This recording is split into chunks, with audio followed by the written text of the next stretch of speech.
میرے پاکستانیوں، ابن خلدون جو دنیا مانتی ہے کہ جو ماڈرن ہسٹری ہے، جو جس طرح ماڈرن تاریخ لکھی گئی، اس کو باپ مانتے ہیں کہ وہ سب سے پہلے اس نے تاریخ کو صحیح معنی میں لکھنا شروع کیا۔ تو ابن خلدون ایک جگہ کہتے ہیں کہ میں نے جب جتنا قرآن اور اسلام کی سٹڈی کی ہے تو میں ایک نتیجے پہ پہنچا کہ اللہ نے انسان کو دنیا میں بھیجا ہی ایک وجہ سے کہ اللہ کی زمین پہ انصاف قائم کرو۔ انصاف کے اوپر آپ کوئی بھی دنیا کا معاشرہ لے لیں، جب انصاف ہوتا ہے تو وہ معاشرہ اوپر کھڑا ہوتا ہے۔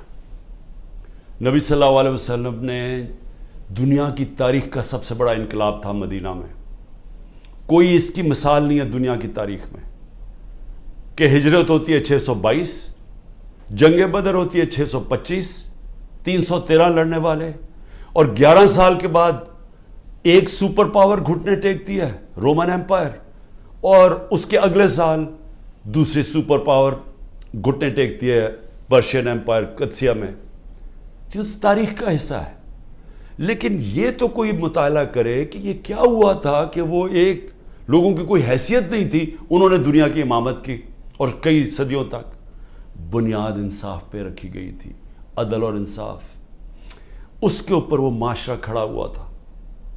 اور وہ انصاف ایسا تھا کہ حضرت علی رضی اللہ تعالیٰ ایک یہودی سے کیس ہار جاتے ہیں، قاضی خلیفہ وقت کی بیٹے کی گواہی نہیں مانتا۔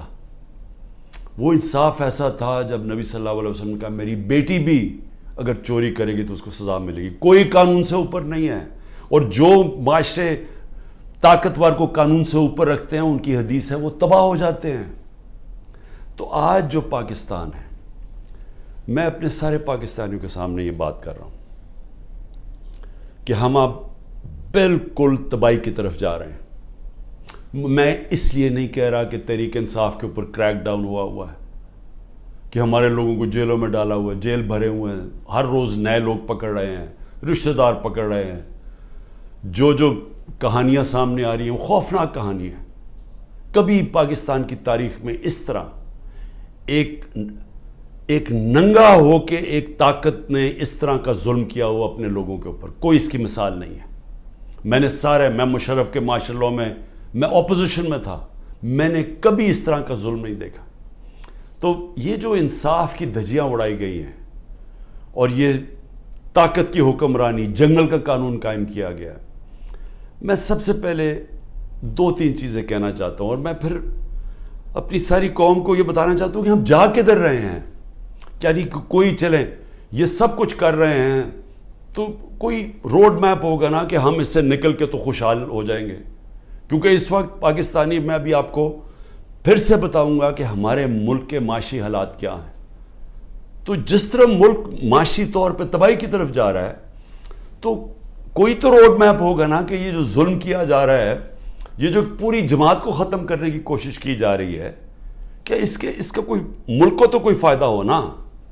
تو میں سب سے پہلے میں یہ چیزیں اس لیے کہنا چاہتا ہوں کہ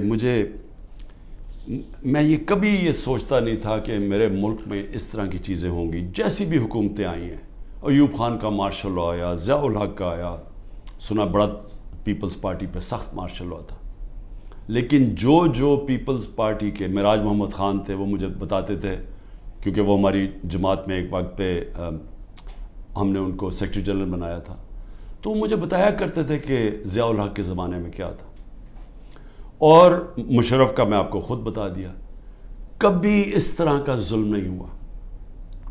سب سے پہلے تو خواتین کے اوپر کبھی ایسا ظلم نہیں ہوا، کبھی چادر اور چار دیواری کو اس طرح بے شرمی سے، یعنی کبھی اس کو انہوں نے چادر اور چار دیواری کا جو احترام ہوتا ہے اس کو تباہ نہیں کیا گیا۔ عورتوں کے اوپر ہی میں کبھی اپنی زندگی میں نے نہیں دیکھا کہ ہمارے ملک میں عورتوں سے یہ برتاؤ کیا جو کیا جا رہا ہے آج، صرف اس لیے کہ وہ وہ یہی نہیں تحریک انصاف کی کوئی ممبرز ہوں یا کوئی آفس بیرر ہو، جو ٹویٹ بھی کرتی ہیں، جو حمایتی بھی ہیں، جو ووٹر بھی ہیں، ان کا بھی پتہ چلتا ہے، ان کو پکڑ لیتے ہیں۔ تو ایک اسلم اقبال نے ایک لیٹر لکھا ہے، یہ جو سی سی پی او ہے اور یہ آئی جی ہے اور یہ جو چیف منسٹر ہے اس وقت پنجاب کا، یہ پڑھنے والا ہے، میں نے اس کو آج ٹویٹ بھی کیا ہے۔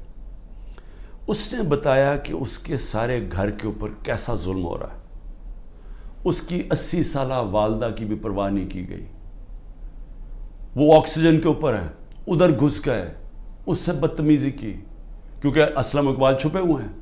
ان کے بھائیوں سے کیا کیا، کاروبار سے کیا کیا، کاروبار بند کر دیے، بھائیوں کے گھروں میں چلے گئے، ایک بھائی کا جو باہر سے کوئی اس کا بیٹا آیا ہوا تھا، اس کو جا کے الیکٹرک شاک لگائے، اس کا بازو نہیں کام کر رہا، وہ دبئی میں علاج کروا رہا ہے۔ یعنی سارے خاندان کو، ان کی بزنس کو جس طرح انہوں نے صرف اس لیے کہ میاں اسلم کسی طرح نکل کے اور کہہ دے کہ میں 9 مئی کے خلاف ہوں اور میں فوج کے ساتھ ہوں اور میں پی ٹی آئی چھوڑا ہوں، اس کے لیے یہ سارا کچھ کیا جا رہا ہے۔ حماد اظہر کے میاں اظہر ایک پاکستان کی سیاست، پنجاب کی سیاست میں ایک وہ عزت دار نام ہے جس کی سب اس کے مخالف بھی تعریف کرتے ہیں۔ 84 سال کے میاں اظہر، جن کو کئی بیماریاں ہیں، ان کی طبیعت نہیں ٹھیک، ان کو اٹھا کے لے گئے کیونکہ حماد اظہر نہیں تھا۔ باقی لوگوں کے گھروں میں گھس کے، یعنی جو میں کہانیاں سن رہا ہوں، کراچی کے اندر بھی بات ہو رہی تھی، کراچی میں تو کچھ ہوا ہی نہیں، کراچی میں کیوں جا کے لوگوں کو اٹھانا شروع کر دیا، کراچی کے اندر وہیں چھاپے پڑ رہے ہیں، لوگوں کو جیلوں میں ڈال رہا ہے، اور وہاں بیٹھا ہوا آصف زرداری جو ساری زندگی اس نے صرف ایک کام کیا ہے، مخالفوں کو کرش کیا ہے، مخالفوں کو ختم کیا ہے، جھوٹے کیسز، اور جو خریدا جاتا ہے اس کو خرید لیتا ہے، باقی ساروں کو وہ ختم کرتا ہے جو مافیاز کرتے ہیں۔ وہاں ظلم کیا جا رہا ہے، ہر ایک کے اوپر ایف آئی آر ہے، لوگ چھپے ہوئے ہیں، اور صرف ایک طریقہ کہ آپ جناب پارٹی چھوڑ دیں تب وہ ٹھیک ان کو نکل جاتے ہیں۔ یہ بھی سوچ لیں کہ آج ہمارے انصاف کے نظام، یعنی یہ کیسے کوئی اس طرح کہ آپ کے اوپر ہر قسم کا کیس ہے، دہشت گردی کا سب کیس لگا ہوا ہے، جیسے ہی آپ نے کہا میں پارٹی چھوڑا ہوں کیسز ختم۔ تو یہ کیا ہماری عدلیہ، ہماری لیگل کمیونٹی یہ نہیں دیکھ رہی کیا ہو رہا ہے؟ کیونکہ یہ تو سارے دنیا میں کسی بھی قانون یہ اجازت نہیں دیتا۔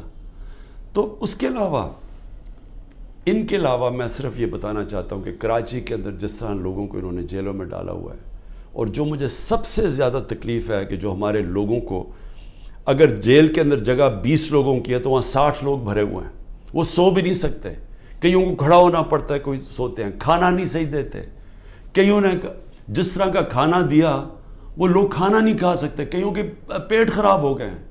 یعنی ان کنڈیشنز کے اندر سیاسی ورکرز کو رکھا ہوا ہے، جو سب سے شرمناک بات ہے، کیونکہ کوئی مجرم نہیں ہے یہاں، اتنے بڑے مجرم جنہوں نے اربوں روپے کا اس ملک کو نقصان کر کے پھر منی لانڈرنگ کر کے ملک سے پیسہ باہر بھیجا ہوا ہے، کیا ان کی ایسی ٹریٹمنٹ کسی کی تھی؟ کیسز تو پرانے بنے ہوئے تھے، کیا کسی کو ایسے رکھا گیا تھا؟ تو یہ سارا پلان بنا ہوا ہے صرف ایک پارٹی کو ختم کرنے کے لیے۔ تو یہ پارٹی کو ختم کرتے کرتے کیا یہ جو اس وقت طاقت میں بیٹھے ہوئے ہیں، ان کو اندازہ ہے کہ یہ پاکستان سے کیا کر رہے ہیں؟ کیونکہ ملک، دنیا میں ملک کھڑا ہوتا ہے رول آف لا پہ۔ جس وقت اس ملک کا رول آف لا ختم ہوتا ہے، اس کو بنانا ریپبلک کہتے ہیں۔ ہمارا ملک اب بنانا ریپبلک ہے، جدھر کوئی قانون نہیں ہے، جدھر کمزور کو کوئی طاقتور سے اس وقت تحفظ دینے والا نہیں ہے۔ میں تو صرف سلام کرتا ہوں ان ججز کو کہ وہ سارے پریشر کے باوجود آج وہ پھر بھی کھڑے ہیں، لیکن پوری طرح پریشر ڈالا ہوا ہے ججز کے اوپر۔ اور میں پھر سے بتاؤں کہ اس طرح کا کوئی نیچے نہیں گرتا، ان کی فائلیں بنائی ہوئی ہیں، کوئی ہر کس بلیک میل کرنے کے لیے کہ جی آپ کی، ہمیں بچوں پہ آ گئے ہیں، گھروں پہ آ گئے ہیں، خواتین کے اوپر آ گئے ہیں۔ میں نے ایک بتایا بھی کہ ہمارے ممبر نے چھوڑی پارٹی تو اس نے کہا جی میں یہ برداشت نہیں کر سکتا، اب تک تو میری بزنس پہ تھا، اب میرے گھر پہ پہنچ گئے، ہماری عورتوں پہ پہنچ گئے، میں نہیں برداشت کر سکتا۔ تو اس لیول کے اوپر اس وقت اس ملک میں ظلم ہو رہا ہے۔ میں صرف یہ بتا دوں کہ یہ جو کلیکٹیو پنشمنٹ ہے، یعنی آپ ایک فرد کو پکڑنے جا رہے ہیں، اس نے کوئی جرم بھی کیا ہو تو کوئی دنیا کا قانون اجازت نہیں دیتا کہ جو باقی اس کے رشتہ داروں کو اٹھا لیں۔ یہ کلیکٹیو پنشمنٹ آج کل کے دور میں صرف ایک ملک میں ہے، اسرائیل میں، اور وہ کس سے کرتے ہیں؟ وہ فلسطینیوں سے کرتے ہیں، اپنے لوگوں سے نہیں کرتے، اسرائیلیوں سے نہیں کرتے، وہ فلسطینیوں سے یہ کرتے ہیں۔ یہ ہٹلر کے جب نازی جرمنی جب دنیا کا سیاہ ترین دور تھا، یہ تب وہ گسٹاپو اٹھایا کرتی تھی لوگوں کو کلیکٹیو پنشمنٹ میں، کہ جو بھی اگر وہ نہیں ملا ایک جس کو پکڑنے گئے تو گھر والوں کو پکڑ لیتے تھے۔ یہ سٹالن کا جو بڑی سخت ڈکٹیٹرشپ تھی سوویت یونین کی، یہ سٹالن کی ڈکٹیٹرشپ کے اندر اس طرح کی چیزیں ہوتی تھی۔ یہ صرف چائنا میں ایک دور میں ہوا تھا، ان کے کلچرل ریولوشن کے اندر۔ یہ ہوتا ہی نہیں ہے ایسے۔ یہ کوئی دنیا کا انصاف کا نظام کلیکٹیو پنشمنٹ کی اجازت نہیں دیتا، جو آج پاکستان سے ہو رہی ہے۔ لیکن یہ اب ہو کیا رہا ہے؟ ایک پارٹی کو ختم کرتے ہوئے کہ جی عمران خان کے اوپر کانٹا ڈال دیا، تحریک انصاف کو جیتنے نہیں دینا الیکشن تب ہوں گے جب تحریک انصاف ختم ہو جائے گی، جو کرنے کی کوشش ہو رہی ہے۔ تو میں سوال پوچھتا ہوں کہ اس کے بعد کیا ہوگا؟ میری صرف جو طاقت میں بیٹھے ان سے سوال یہ ہے کہ اس کے بعد کیا ہوگا؟ اگر یہ سارے کام کر کے ملک کے قانون اور عدلیہ کی ساری کریڈیبلٹی ختم کر کے، انصاف کا نظام ختم کر کے، الیکشن کمیشن کی کریڈیبلٹی تو پہلے ہی ختم ہوئی تھی، اس کو جو استعمال کر رہے ہیں صرف ایک پارٹی کو ختم کرنے کے لیے، ایف آئی اے، وہ جس کو پکڑنا تھا، جس کے 16 ارب روپے کے پرائم منسٹر یہ شہباز شریف کے کیسز تھے، وہ تو ختم ہو گئے ہیں، لیکن تحریک انصاف کو ختم کرنے کے لیے وہ ایف آئی اے لگی ہوئی ہے، کوئی کریڈیبلٹی نہیں ہے۔ نیب کو صرف ایک مقصد سے لگایا ہوا ہے، کچھ ڈھونڈو اس کے اوپر، عمران خان کے اوپر، لوگوں کے اوپر، تاکہ کسی طرح ان کو ختم کیا جائے اور باقیوں کو کہو کہ پارٹی چھوڑ دیں۔ ان اداروں کی ساری کریڈیبلٹی ختم ہو چکی ہے۔ میڈیا نے بھی، اور جس طرح عدلیہ نے، یہ ایک پروسیس تھا، ایک جدوجہد کر کے ایک وکلا موومنٹ شروع ہوئی تھی 2007 میں، جس کی جدوجہد میں عدلیہ آزاد ہوئی تھی، اور لوگوں کو اعتماد تھا کہ اگر حکومت ہمارے پہ ظلم کرے گی تو عدلیہ کھڑی ہے راستے میں۔ وہ ختم ہوا ہے، اس کو سارا دن بدن اس کو ختم کرتے جا رہے ہیں کہ لوگوں کا اعتماد ہی اٹھ رہا ہے۔ ہماری پارٹی کا تو اعتماد ہی اٹھ گیا ہے کہ لوگوں کو نکلتے ہیں، جج آرڈر بھی کرتا ہے، کوئی سنتا ہی نہیں ہے جج کی۔ مجھے یہ بتائیں کہ میں نے آئین کو سامنے رکھتے ہوئے میں نے تب یہ فیصلہ کیا کہ ہم یہ پنجاب کی گورنمنٹ نہیں چلا سکتے، یہ گرانے کی کوشش کر رہے تھے، تو ہمارے پاس تو ایک کی میجورٹی سے گورنمنٹ ہماری بچی ہوئی تھی، ہم تو کام کر ہی نہیں سکتے تھے، سارا وقت کوشش ہو رہی تھی گورنمنٹ گرانے کے لیے، پیسہ چل رہا تھا، اوپر سے نامعلوم افراد پورا زور لگا رہے تھے گورنمنٹ گرانے کے لیے۔ تو ہم نے آئین کو سامنے رکھتے ہوئے الیکشن ڈیزالو کی اپنی گورنمنٹ، وہی ہم نے پختونخوا میں کی۔ وہاں پیسے نہیں دے رہے تھے، جو قبائلی علاقہ جو جوائن کیا تھا ان کے لیے فنڈز ہم نے زیادہ دیے ہوئے تھے، وہی بند کر دیے انہوں نے، ہیلتھ کارڈ کا پیسہ نہیں آ رہا تھا۔ تو جب ہم نے سوچا کہ ہم گورنمنٹ ہی نہیں چلا سکتے، ہم نے آئین کے مطابق، دنیا کی پارلیمنٹری ڈیموکریسی کی روایت کے مطابق، آئین کے مطابق ہم نے اپنی گورنمنٹ ڈیزالو کر دی۔ 90 دن میں الیکشن ہونا تھا، ہمیں تو کوئی الیکشن ہی نہیں ملا۔ یعنی اوپنلی آئین کی انہوں نے خلاف ورزی کی ہے، اور میں اپنے سپریم کورٹ سے اب انتظار کر رہا ہوں کہ یہ تو آپ کی اب کریڈیبلٹی ایٹ سٹیک ہے، سارے سپریم کورٹ کی کریڈیبلٹی سٹیک پہ ہے کہ اگر آپ آئین میں 90 دن میں الیکشن ہی نہیں اب کروا سکے تو مجھے بتائیں کیا چیز روک رہی ہے کہ انہوں نے اگر اکتوبر میں سوچا کہ جی ابھی تحریک انصاف ابھی بھی جیت سکتی ہے تو اکتوبر بھی نہ الیکشن کروائیں۔ یہ تو سارا پاکستان کا جب جس کے اوپر بیس ہوتی ہے، دیکھیں جمہوریت بیس ہوتی ہے آئین کے اوپر، آئین کے مطابق قانون بنتے ہیں، تو جب ایک دفعہ آئین کی ختم ہو گئی، سپریم کورٹ کی ورڈکٹس کی پرواہ نہیں ہوئی، تو وہ بن جاتی ہے بنانا ریپبلک، اور بنانا ریپبلک کا کوئی مستقبل نہیں ہوتا جو میں اب یہ آپ کو بتانے لگا ہوں معاشی طور پہ. اور پھر میڈیا، اور میڈیا کا بھی ایک 20 سال کا سفر تھا. اس سے پہلے تو میڈیا بند تھا. اس سے پہلے تو صرف جو الیکٹرانک میڈیا تھا وہ تو صرف پی ٹی وی تھی. تو جنرل مشرف، اس کو داد دیں ہم کہ وہ ایک ڈکٹیٹر ہوتے ہوئے اس نے میڈیا کھول دیا، کیونکہ جنرل مشرف کے ساتھ سپورٹ تھی. لوگ تنگ تھے ان دونوں پارٹی سے. ان کی کرپشن دو دفعہ کرپشن میں گئی، لوگ تو تنگ تھے. تو لوگوں نے مشرف کو خوش آمدید اس کو ویلکم کیا. مشرف نے میڈیا کھول دیا، الیکٹرانک میڈیا. اور وہ پھر الیکٹرانک میڈیا نے شعور پیدا کیا پبلک کے اندر. میری پارٹی بنی کیونکہ مجھے موقع مل گیا الیکٹرانک میڈیا پہ جانے کے لیے، نہیں تو 2 پارٹی سسٹم ہے، تیسری پارٹی تو نہیں آتی. اب وہ سارا جو میڈیا کا ایک پورا ایک سفر طے کر کے یہاں پہنچے تھے وہ زیرو ہو گیا. ایک حکم ملا ہے کہ عمران خان کا آپ نے نام نہیں دکھانا. یعنی جو سب سے بڑی پولیٹیکل پارٹی ہے، جس لیڈر کے اوپر اس وقت سب سے زیادہ پبلک اوپینین میں سپورٹ ہے، اس کو غائب کر دیا. تو دکھانا کیا پھر میڈیا پہ؟ اور پھر صحافی چپ کر کے. یعنی میں آج دیکھنا چاہتا تھا کہ کتنے میں دم ہے. کیا واقعی آپ آزادی رائے اور آزادی میڈیا کے ساتھ کھڑے تھے، یا آپ کو کتنوں کو صرف یہ آزادی رائے کے پیچھے چھپ کے ایجنڈاز کے اوپر کام کر رہے تھے، اور مالکان کے جو ایجنڈاز ہیں ان کے اوپر کام کر رہے تھے، اور مالکان ان سے فائدہ اٹھاتے ہیں. ان کو اتنا فائدہ اس سے نہیں ہوتا جو چینل سے ملتا ہے، ان کو جو بزنسز میں فائدہ ہوتا ہے. تو کتنے صحافی تھے جو ان ایجنڈاز پہ چل رہے تھے. اللہ کا کرم یہ ہے کہ دودھ کا دودھ پانی کا پانی ہو رہا ہے. اس مشکل وقت میں لوگوں کا پتہ چلتا جا رہا ہے، اور میڈیا کی پوری سمجھ آنی شروع ہو گئی ہے کہ میڈیا کدھر کھڑا ہے. اور لوگ سارے سوشل میڈیا پہ چلے گئے ہیں، اور سوشل میڈیا سے اب انفارمیشن لے رہے ہیں، کیونکہ اس قوم کو تو پتہ چل گیا کہ میڈیا اب سینسر ہو گیا بالکل. اور اس کے بعد جو اگلی بات کرتا ہوں کہ اب اس کے بعد ہماری اکانومی آ گئی، ہماری جمہوریت بھی ختم، جمہوری ادارے بھی ختم، صرف ایک پارٹی کو باہر رکھ رہے. لیکن جو سب سے بڑا اس وقت جو ملک کو خطرہ ہے وہ تو ہماری معیشت کا ہے. اکانومی ہماری بیٹھ گئی ہے. میں صرف پھر سے اپنی قوم کو بتانا چاہتا ہوں کہ اس وقت اکانومی کا حال کیا ہے. ہم جب چھوڑ کے گئے تھے 6.1% پہ ہماری اکانومی بڑھ رہی تھی، یعنی دولت میں اضافہ ہو رہا تھا ملک میں. اور میں پھر یہ کہوں کہ یہ پاکستان کی تاریخ میں پہلی دفعہ امریکی ڈالرز نہ آنے کے، جو کہ ایوب خان کے دور میں آئے، ضیاء کے دور میں آئے، مشرف کے دور میں آئے، تب گروتھ ریٹ اوپر تھی. یہ پہلی دفعہ ہے کہ 2 سال ہماری ایوریج 6% پہ اکانومی گزری. کوئی باہر سے ڈالر نہیں آ رہے تھے.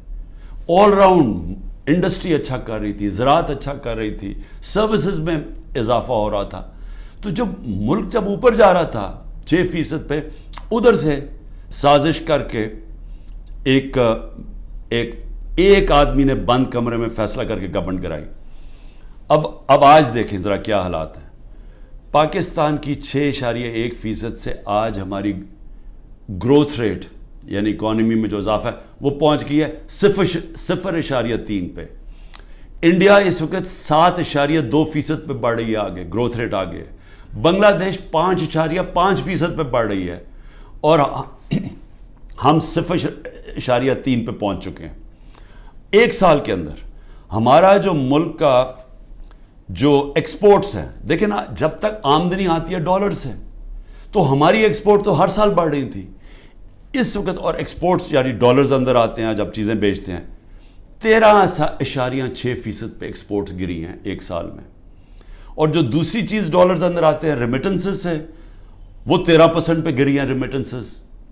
ان کا ملا کے اور پھر جو انویسٹمنٹ ہے، جو باہر سے انویسٹمنٹ آتی ہے، ڈالرز آتے ہیں نا، وہ 90% گر گئے ہیں. ایک سال میں 90% انویسٹمنٹ گر گئی. اور ہمارا جو روشن ڈیجیٹل ہم نے اکاؤنٹ کھولا تھا، جو 1.5 سال میں $5 ارب پہ پہنچ گیا تھا، وہ آج اس میں پیسے نکال رہے ہیں لوگ. یعنی کہ جو بیرون ملک پاکستانی ہمارا سب سے بڑا احساس ہے، وہ اعتماد کھو بیٹھا ہے اس گورنمنٹ پہ. تو جب ٹوٹل ہمارا ہم نے کتنا ایک سال کے اندر نقصان کتنا ہوا ہے انویسٹمنٹ میں اور اس پہ انویسٹمنٹ پہ اور ریمیٹنس اور ایکسپورٹس پہ 7 ارب ڈالر. تو آئی ایم ایف کے پاس 6 ارب ڈالر ہم مانگ رہے ہیں یا 7 ارب ڈالر کا ملکی آمدنی میں کمی آ چکی ہے. پھر آگے چلیں. اس وقت جو پاکستان کا قرضہ ہے، پچھلے 12 مہینے میں پاکستان نے تقریباً 15,000 ارب روپے کا قرضہ لیا ہے. اب یہ یاد رکھیں 15,000 ارب کا قرضہ 12 مہینے میں. ہماری حکومت جو پہلے ہی مشکل وقت میں آئی تھی کیونکہ سب سے بڑا خسارہ بیرونی خسارہ چھوڑ کے گئے تھے. ہمارا جو ٹوٹل ہم نے اپنے دور کے اندر کتنا ہم نے خسارہ لیا، کتنا ہم نے قرضہ لیا، ہمارا 18,500 ارب 18,500 ارب 3.5 سال میں. انہوں نے 1 سال میں 15,000 ارب روپیہ قرضہ لیا. یہ جو قرضہ بڑھ رہا ہے اب ملک میں، اور قرضہ اور بڑھتا جائے گا کیونکہ آمدنی تو کم ہوتی جا رہی ہے. اس وقت جو عام آدمی کو سب سے زیادہ تکلیف دے رہی ہے وہ ہے مہنگائی، انفلیشن. ہم چھوڑ کے گئے تھے 12.4% پہ، آج پاکستان میں مہنگائی 38% پہ ہے. یہ ہماری 75 سالہ تاریخ میں سب سے زیادہ مہنگائی ہے. پھر اس سے زیادہ خوفناک ہے جو کھانے پینے کی چیزیں ہیں، جو فوڈ انفلیشن ہے وہ 48% پہ ہے. یعنی جو عام آدمی کو سب سے زیادہ تکلیف دے رہی ہے کھانے پینے کی چیزیں، وہ 48% پہ ہماری انفلیشن ہے. سری لنکا جس کا ہمارے سے زیادہ برا حال ہے، وہ اپنی مہنگائی کم کر کے 25% پہ لے آیا ہے. یاد رکھیں سری لنکا میں لوگ سڑکوں کے اوپر آ گئے تھے مہنگائی کی وجہ سے، آج وہ 25% پہ آ گئی ہے، جبکہ پاکستان کی مہنگائی 38% پہ پہنچ گئی ہے. اور پھر جو انٹرنیشنل جو قیمتیں جس کی وجہ سے ہمارے دور پہ مہنگائی لوگ کر رہے تھے، 30% کموڈٹی کی قیمت انٹرنیشنلی گری ہیں. یعنی تیل، جو انرجی پرائسز تھے، جو پام آئل تھا، یعنی جو ہم گھی منگواتے تھے، وہ آج آدھی قیمت پہ ہے. لیکن اوورآل 30% دنیا میں یہ جو چیزیں مہنگائی بڑھا رہی تھی وہ کم ہو گئی ہیں، اور پاکستان میں اب یہ بڑھتی جا رہی ہیں.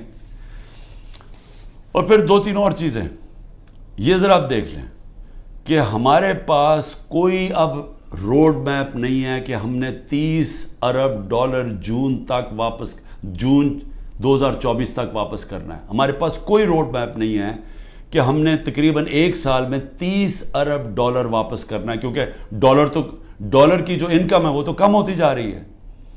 اور پھر سارے ہمارے اس وقت کم ہو گئے. جو ہم نے ہمارا ریکارڈ ٹیکسز ہم نے اکٹھے کیے تھے، وہ ریکارڈ ٹیکسز بھی نیچے چلے گئے ہیں، اور ہماری جتنی بھی ٹارگٹس ہیں اس گورنمنٹ نے مس کر دی ہیں.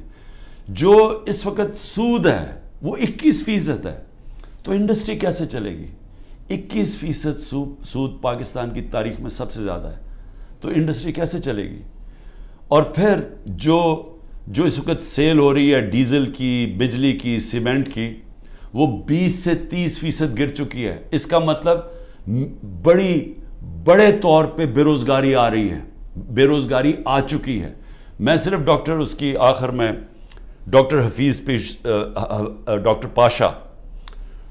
پاشا جو پاکستان میں سب سے بڑے اکانومسٹ مانے جاتے ہیں، بڑے نام ہیں ان کا، وہ کہہ رہے ہیں کہ 1 سال میں 10 کروڑ لوگ غربت کی لکیر سے نیچے گئے ہیں.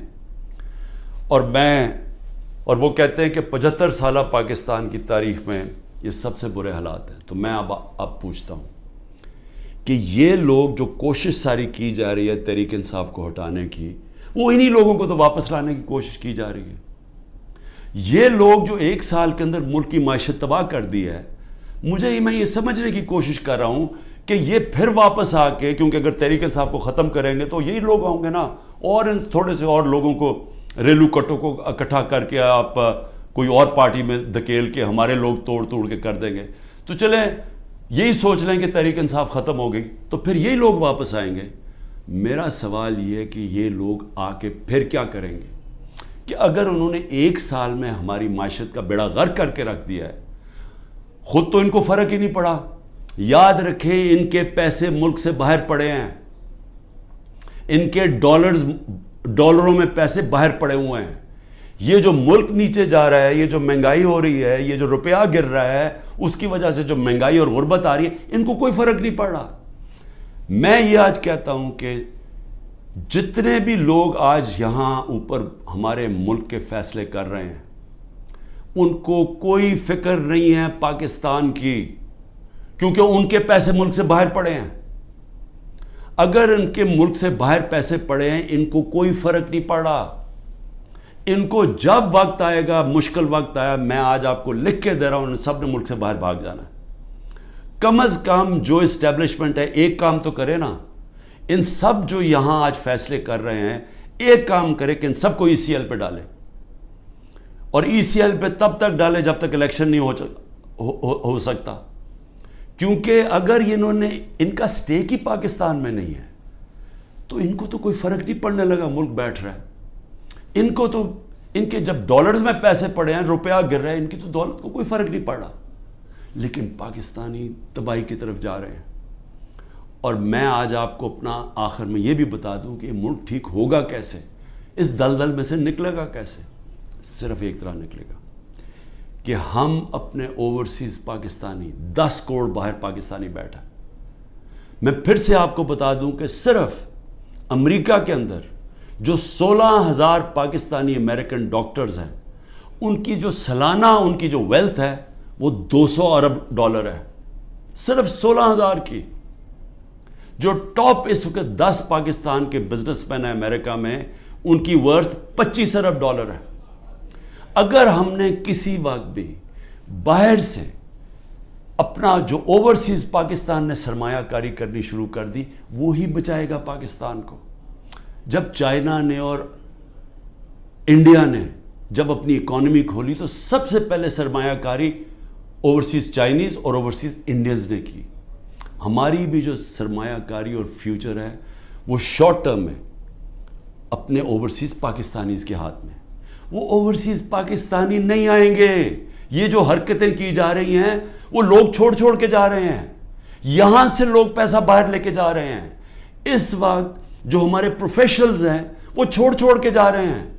قیمتی پروفیشنل جن کے اوپر سرمایہ کاری کر کے، ان کو ٹریننگ دے کے، جن کے پاس ہنر ہے، ان کے لیے تو دروازے کھلے ہیں دنیا کے، وہ تو کہیں بھی جا سکتے ہیں دنیا میں.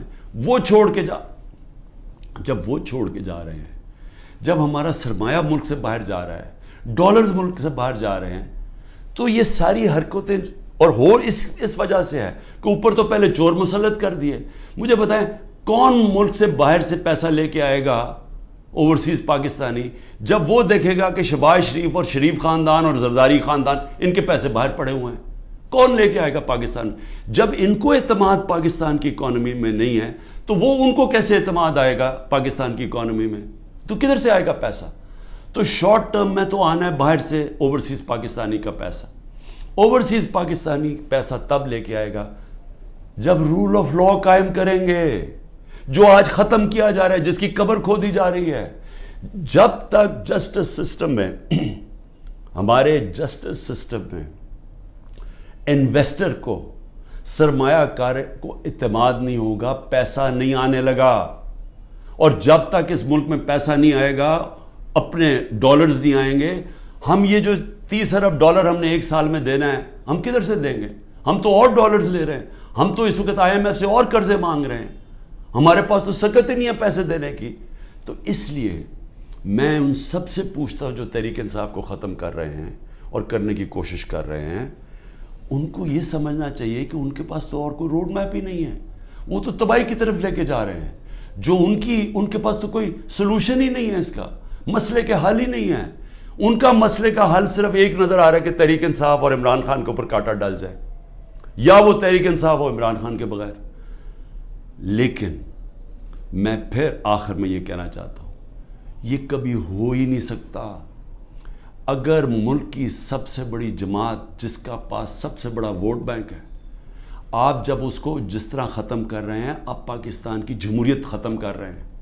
اور پاکستان کی جمہوریت ختم کرنے کا مطلب آپ مستقبل ختم کر رہے ہیں، آپ آزادی ختم کر رہے ہیں اس ملک کی. آپ لوگوں کو غلام بنا رہے ہیں. یہ جو سارے حربے استعمال کر رہے ہیں یہ اسرائیل غلاموں کے اوپر فلسطینیوں کو غلام بنا کے تو یہ حربے استعمال کرتی ہے. یہ کشمیر کے اندر مقبوضہ کشمیر میں ہندوستان کشمیریوں پہ کر رہی ہے یہ چیزیں. یہ اپنے لوگوں پہ کوئی ایسا نہیں کرتا ظلم. اور سب سے بڑی پارٹی کو جب آپ ختم کر رہے ہیں تو پھر سے میں آپ کو کہوں کہ جو آپ کو حربے استعمال کر رہے ہیں اور کرنے پڑیں گے آگے اور کرنے پڑیں گے کیونکہ سب سے بڑا ووٹ بینک ہے وہ کدھر سے ختم ہوگا. تو اس کا مطلب مکمل طور پہ یہ ظلم کا نظام چلتا رہے گا.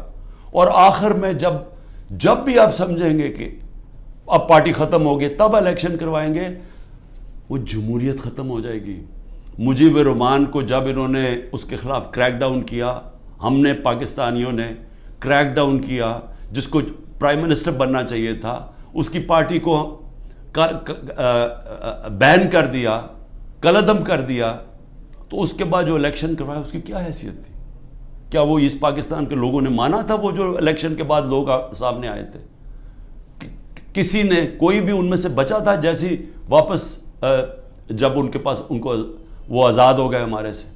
تو یہ بھی جو لوگ آپ الیکشن کروائیں گے یہ ریلو کٹوں کی اور یہ جو سارے چوروں کو اور یہ جو سب اکٹھے ہوئے ہیں منی لانڈررز, یہ جو ملک میں سزا یافتہ بیل کے اوپر لوگ, تو جب کیا آپ کا خیال ہے کہ اس سے قوم مان جائے گی؟ ان کی کیا قوم ان کی حکومت مان جائے گی؟ وہ آج ہی نہیں مان رہی.